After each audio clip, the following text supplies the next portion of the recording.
Na svakoj točci s oznakom AR, kao što je ovdje slučaj, usmjeri kameru tableta prema tabli da prizoveš vilenjaka ili drugi sadržaj koji krije tabla.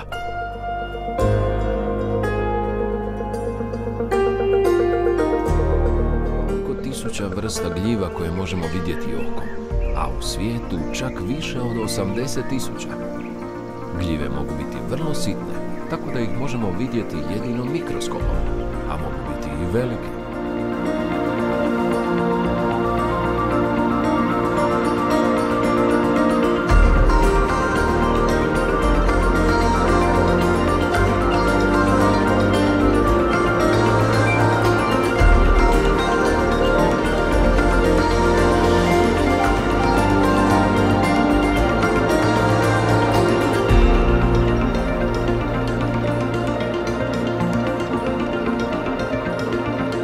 Potočna pastrva.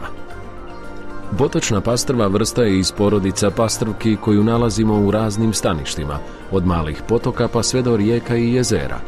Dolazi u gornjim dijelovima vodotoka, u zonama pastrve, lipljena i mrene.